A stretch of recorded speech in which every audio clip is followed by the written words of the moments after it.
स्वीकार्य अभिवादन नमस्कार।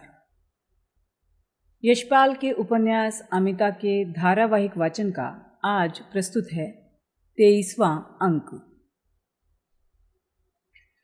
पिछले अंक में आपने सुना कि राजकुमारी अमिता राजमहल से लापता है और हिता उन्हें लेकर शहर की ओर निकल गई है। उसे महारानी को लेकर शीर्ष दुर्ग जाना है, क्योंकि वहाँ राजमाता नंदा महाअमात्य की कड़ी निगरानी में युद्ध खत्म हो जाने तक बंदी हैं। राजमहल में हाहाकार मचा हुआ है। अमिता का कहीं पता नहीं है। यवनियों और कंचुकियों को तरह तरह के लोभ, प्रलोभन और यातनाएं देकर भी महारानी अमिता का कुछ पता नहीं चलता। अब आगे की कहानी। बुलवाए गए तांत्रिकों में से एक ने विचार करके कहा, महारानी को प्रासाद से शत्रु पक्ष के मंत्र बल ने प्रस्थापन किया है और सशरीर स्थानांतरित कर दिया है। जब प्रयोगी मंत्र का प्रभाव शिथिल होगा या मंत्र द्वारा क्रिया की शांति होगी तो वो प्रासाद लौट आएंगी। सामंत ने अधीर होकर कहा, गुरुवर, आकाश मार्ग से शरीर स्थानांतरित कर देने की प्रबल सिद्धि की शक्ति किस सिद्ध में है? तांत्रिक ने रहस्य स्वर में उत्तर दिया, मगध में महान तांत्रिक सिद्ध हैं। क्या स्वयं कलिंग में महास्थविर जीवक को आकाश मार्ग से विचरण की सिद्धि नहीं है? सामंत ने कातरता से प्रश्न किया, गुरुवर, उस मंत्र योग को शिथिल करने में आप असमर्थ हैं। तांत्रिक ने उत्तर दिया, मैं नवम स्थान तक संचरण कर सकता हूँ, परंतु आकाश विचरण और स्थानांतरण दशम द्वार की क्रिया है। मुझे इसमें 1 वर्ष लगेगा। सामंत ने पूछा, महास्थविर जीवक इस मंत्र योग को शांत करने का सामर्थ्य रखते हैं? तांत्रिक ने स्वीकार किया, महास्थविर में ऐसा सामर्थ्य है। रात्रि का आधा पहर बीत चुका था। सामंत जलहीन मीन की भांति असमर्थ और व्याकुलता का अनुभव कर रहा था। महाअमात्य को तुरंत संवाद देना जरूरी था, परंतु संवाद आचार्य को देने की अपेक्षा वो स्वयं सूली पर चढ़ जाना श्रेयस्कर समझता था। संवाद पाकर महाअमात्य क्या करेंगे, परंतु उसका यही कर्तव्य था। सामंत तुरंत 2 अश्वारोही सैनिकों सहित अश्वारूढ़ हो अति वेग से महाविहार की ओर चल दिया। रात्रि में महाविहार द्वार के कपाट मुंदे हुए थे। कपाट खुलवाने में सामंत को बहुत समय लगा। सामंत ने प्रार्थना की, महारानी के संकट में महास्थविर के आशीर्वाद की आवश्यकता है। स्थविर असंध ने प्रश्न किया, सामंत, महारानी का कष्ट कहें? सामंत ने उत्तर दिया, भंते, वो रहस्य है। स्थविर असंध ने विचार कर उत्तर दिया, सिद्ध महास्थविर इस अवश्य समाधि द्वारा आकाश मार्ग निशाचरण से स्थानांतरण में है। विहार में उनका शरीर नहीं है। सामंत मौन रह गए।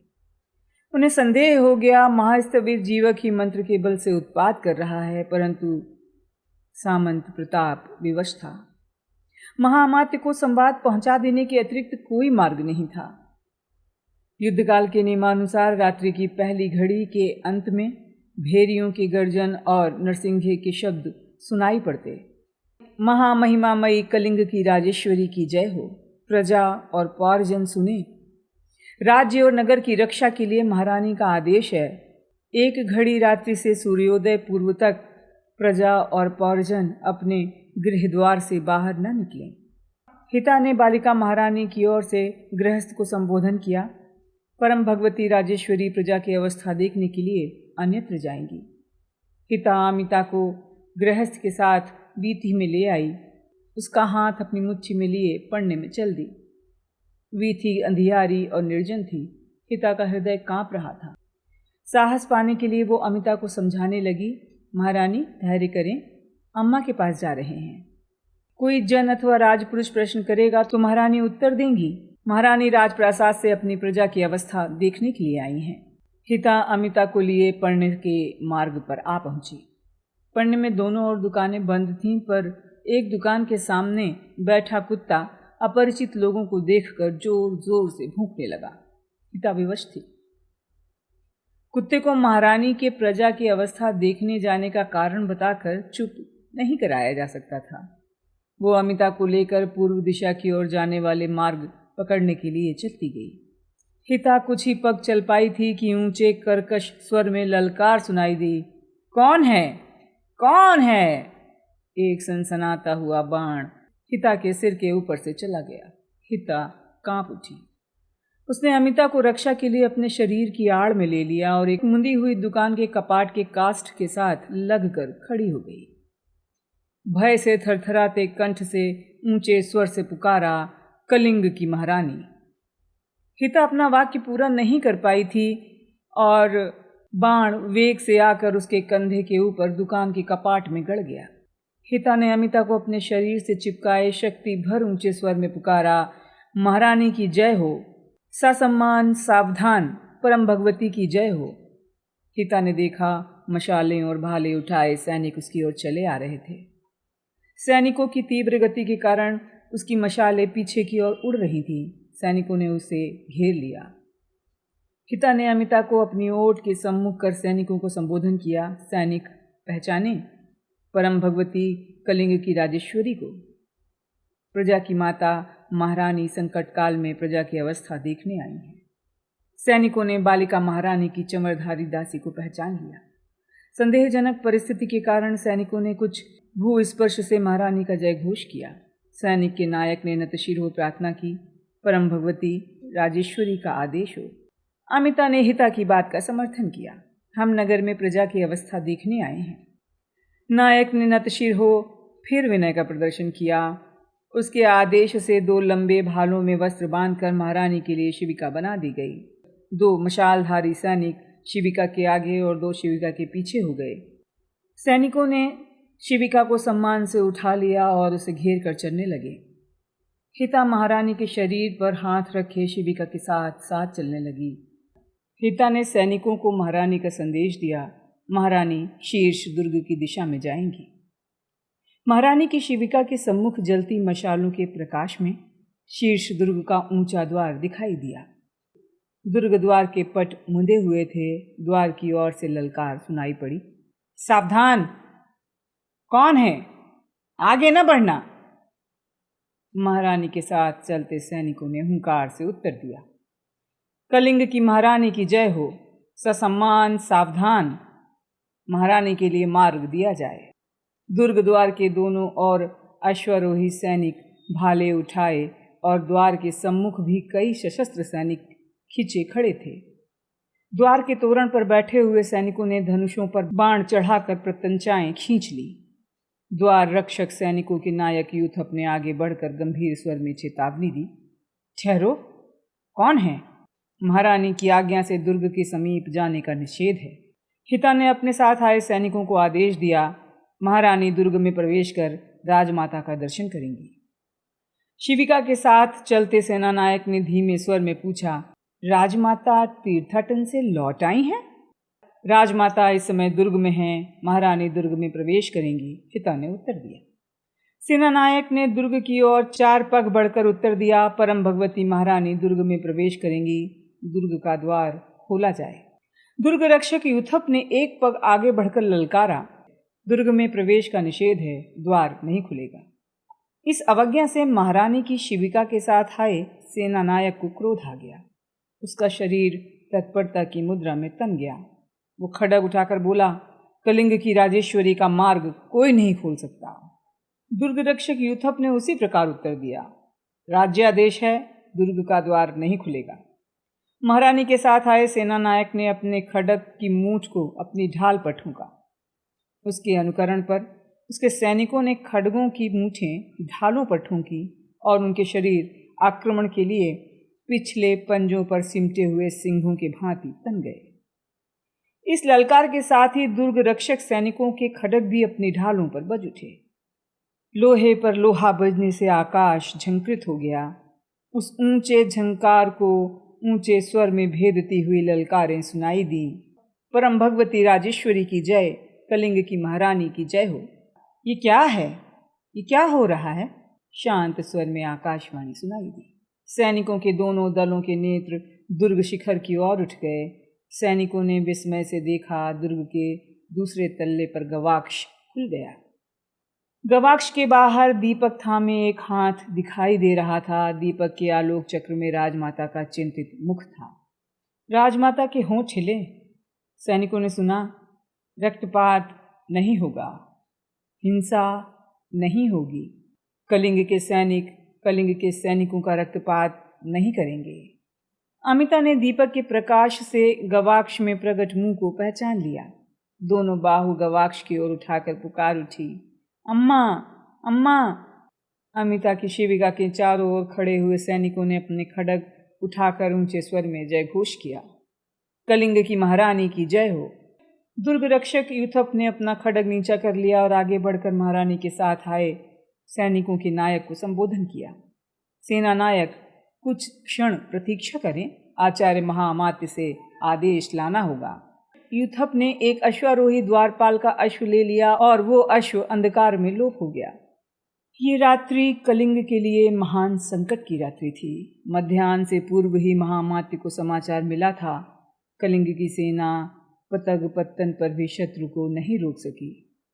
मगध की सेना के व्यूह से बचने के लिए, राजधानी से संपर्क सुरक्षित करने के लिए आर्यभद्र कीर्ति ने अपनी सेना को राजधानी से 2 योजन के अंतर पर एक उपत्यका में हटा ले आए थे। महाअमात्य ने अप्रत्याशित आवश्यकताओं के लिए नगर में केवल 10 सहस्त्र सेना रखकर शेष सब सेना महासेनापति की सहायता के लिए भेज दी थी।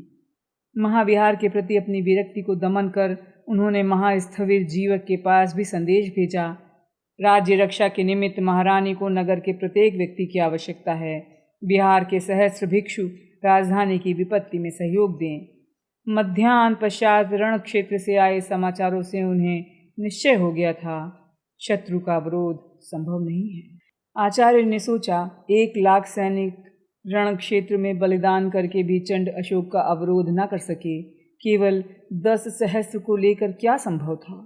नगर के 10 सहस्त्र सैनिकों को ध्वंस कर देने और स्वयं ध्वंस हो जाने से भी कलिंग की राजसत्ता की रक्षा नहीं हो सकेगी। उनका प्रयोजन आत्म बलिदान मात्र नहीं था, कलिंग की राजसत्ता और स्वतंत्रता की रक्षा था। महाअमात्य का विचार था कि शेष सेना कलिंग की बालिका राजेश्वरी और राजमाता को लेकर दक्षिण की ओर पर्वत श्रेणियों और वनों में चली जाए। कलिंग के राजवंश के बीच की रक्षा की जाए। जब तक राजा जीवित होता है, राज्य का अंत नहीं होता। जब तक पराजय स्वीकार न की जाए, स्वतंत्रता का अधिकार बना रहता है। जब तक कलिंग का एक भी सैनिक जीवित है, कलिंग पराजय स्वीकार नहीं करेगा। कलिंग की भूमि के कणों में, कलिंग के वनों के पत्तों में, कलिंग की वायु में कलिंग की राजसत्ता जीवित रहेगी और फिर प्रत्यक्ष मूर्त रूप ग्रहण करेगी। वे विश्वास पात्र सैनिकों से परामर्श कर रहे थे कि जब तक आर्यभद्र कीर्ति मगध की सेना को रोके हैं, नगर को आतंकित किए बिना वे बालिका महारानी, राजमाता और सेना को नगर से निकाल ले जाएं। चरम संकट के समय महाअमात्य की हवेली की सुव्यवस्था और नियम शिथिल हो गए थे। आचार्य ने अधिकांश दासों और सेवकों को शस्त्र देकर सैनिक बना दिया था। अब प्रत्येक द्वार पर प्रहरी या कंचुकी कोई न था। संवाद लाने वाले दूतों को एक एक करके नहीं, एक साथ प्रस्तुत किया जाता। आंगन के द्वार खुले देख दूत संवाद के महत्व के विचार से स्वयं ही भीतर चले जाते। आचार्य सेनापतियों के गुप्त परामर्श के समय भी दूतों को संकेत से समीप बुलाकर संवाद सुन लेते। नगर के गुप्तचर ने समाचार दिया, शत्रु का सैन्य दल राजधानी के समीप आ पहुंचने के त्रास से महाविहार के अनेक भिक्षु नगर त्याग कर गए हैं। शेष भिक्षु परित्राण दिवा सेना का पाठ करने बैठ गए हैं। महास्थविर जीवक देवी शक्ति के चमत्कार द्वारा रक्षा के लिए समाधिस्थ हो गए हैं। दूत के कक्ष के निकल पाने के पूर्व ही सामंत प्रताप ने प्रवेश किया। सामंत के घुटने श्रांति और उद्वेग से कांप रहे थे। वे स्वेद से लथपथ थे। आचार्य को प्रणाम करके खड़े न रह सके, सिर झुकाए भूमि पर बैठ गए। प्रताप ने लज्जा और परिताप के कारण मुख दोनों हाथों से ढक लिए। आचार्य की अनुमति की प्रतीक्षा किए बिना ही निवेदन किया, स्वामी, सेवक जिस दंड के योग्य हो दिया जाए, महारानी प्रासाद में नहीं है। आचार्य की ग्रीवा सहसा सीधी हो गई। महारानी प्रासाद में नहीं है। कहाँ हैं? सामंत प्रताप ने ग्रीवा झुकाए उत्तर दिया, महारानी प्रासाद में नहीं है। प्रासाद का कोना कोना, वृक्ष, बावड़ी, कूप, तड़ागों में सब जगह खोज लिया गया। महारानी और दासी हिता सूर्यास्त के एक घड़ी पश्चात तक प्रासाद में थी, इसके पश्चात से नहीं है। किसी संदिग्ध जन ने प्रासाद में प्रवेश नहीं किया है। आचार्य के माथे की भ्रुकुटी गहरी हो गई। उन्होंने प्रश्न किया, दासी हिता भी नहीं है? सामंत ने ग्रीवा झुकाए स्वीकार किया, दासी भी नहीं है। सेवक की बुद्धि असमर्थ है। ज्योतिष ने गणित किया है, महारानी शत्रु के प्रभाव से प्राचीर में छिद्र से गई हैं। प्राचीर में कहीं छिद्र नहीं है। प्रासाद के द्वार दो पक्ष से नहीं खुले। तांत्रिक का विचार है, महारानी मंत्र बल द्वारा प्रस्थापन क्रिया के प्रयोग से आकाश मार्ग द्वारा स्थानांतरित हुई हैं। वे मंत्र के आचार्य ने तीक्ष्ण स्वर में टोक दिया, दासी हिता भी मंत्र बल द्वारा प्रस्थापन क्रिया से स्थानांतरित हुई है। शत्रु के लिए दासी का क्या महत्व है? प्राचीर में छिद्र नहीं है। प्रासाद के द्वार दो पक्ष से नहीं खुले हैं। प्रासाद के सैनिकों का और तुम्हारा आवागमन आकाश मार्ग से होता है।